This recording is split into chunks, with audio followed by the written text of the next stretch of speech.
Hola, buenos días. Vamos a comentar el segundo problema importante dentro de Marx correspondiente a los problemas que tenéis para la EBAU, que es el problema de la sociedad y la política en Marx. Hay que decir que la concepción de la sociedad y de la política de Marx recibe el nombre del materialismo histórico y se encuentra expuesta en uno de sus libros más importantes, escrito junto con su amigo Friedrich Engels, titulado La ideología alemana, y que se escribió entre 1845 y 1846.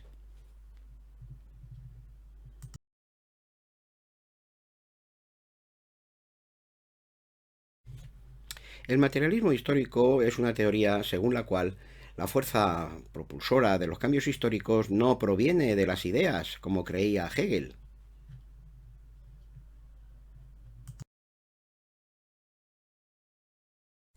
sino de las transformaciones que experimenta la economía. Transformaciones que luego provocan cambios ideológicos dentro de la sociedad. Marx distingue en toda sociedad dos aspectos muy importantes: la infraestructura económica y la superestructura ideológica.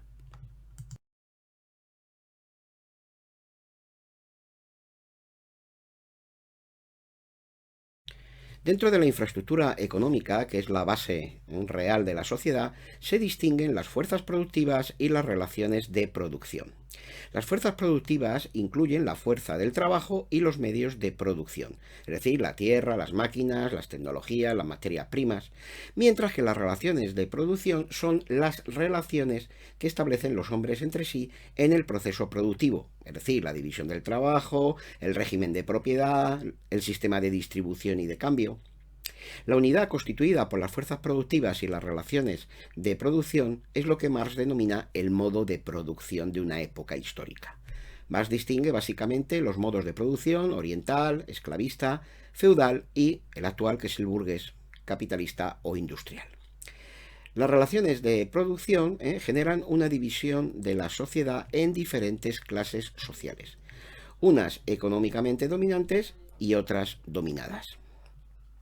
La infraestructura económica condiciona la superestructura ideológica de la sociedad, es decir, las formas de conciencia o la ideología de esa sociedad, que no sería para Marx sino el conjunto de representaciones mentales, el orden jurídico y político del Estado, las ideas morales, religiosas, filosóficas, científicas, artísticas, en las que se refleja el modo de producción económico vigente en esa sociedad en un momento de la historia. La ideología vigente en una determinada época, dice Marx, es la que impone la clase dominante en ese momento histórico. De manera que dicha ideología tiende a justificar la estructura económica existente. Como dice Marx, cito literalmente, el poder material dominante en la sociedad es al mismo tiempo su poder espiritual dominante.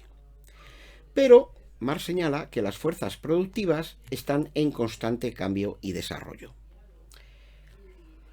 mientras que las relaciones de producción permanecen estáticas, permanecen invariables, de manera que a la larga terminan por obstaculizar el desarrollo de esas fuerzas productivas, con lo que se produce una contradicción interna, una dialéctica en la terminología del materialismo histórico, en el modo de producción, que si se acentúa, dice más, produce inevitablemente una revolución social, la cual deja paso a un nuevo modo de producción, entrándose así en una nueva etapa de la historia.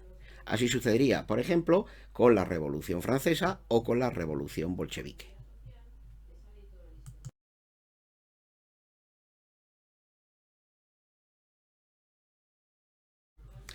Una vez que ha cambiado la infraestructura económica, esto altera, lógicamente, el conjunto de la superestructura ideológica.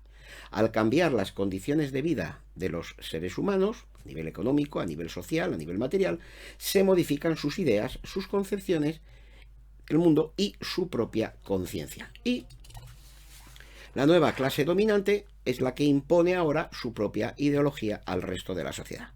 Así pues, en la teoría social de Marx, en el materialismo histórico, los cambios ideológicos se derivan de los cambios en la producción material. No es como en Platón, en el que las ideas son las que cambian la sociedad, sino que son los cambios de la sociedad y los cambios económicos los que generan los cambios ideológicos. Marx considera que con una futura revolución comunista y con la victoria del proletariado sobre la burguesía capitalista, el proletariado impondrá su propia ideología de clase, pero esa ideología responde no tanto a los intereses particulares de una clase concreta, como ha venido sucediendo hasta ahora a lo largo de la historia, sino a los intereses de toda la humanidad, porque la inmensa mayoría de los seres humanos son proletarios, son trabajadores, puesto que, en consecuencia, el proletariado sería, digamos, la inmensa mayoría de la población mundial y, por tanto, digamos, su liberación implicaría también la liberación del conjunto de los seres humanos. Por tanto, resumiendo, el materialismo histórico es una filosofía de la historia en la que los cambios históricos están producidos principalmente por el desarrollo de las fuerzas productivas, especialmente el trabajo humano. Esto significa que para Marx, el ser humano es el actor principal de la historia, no Dios, como por ejemplo en San Agustín, o no las ideas abstractas en una dialéctica de ideas como sucede en Hegel. Si bien la historia solamente puede avanzar al precio de las contradicciones y las luchas que se producen entre las clases sociales enfrentadas económica e ideológicamente entre sí. Bien, con esto tendríamos en un breve esbozo los principales aspectos del problema de la sociedad y la política en Marx. El siguiente problema que trataremos corresponderá a el problema de Dios en Nietzsche. Gracias y un saludo.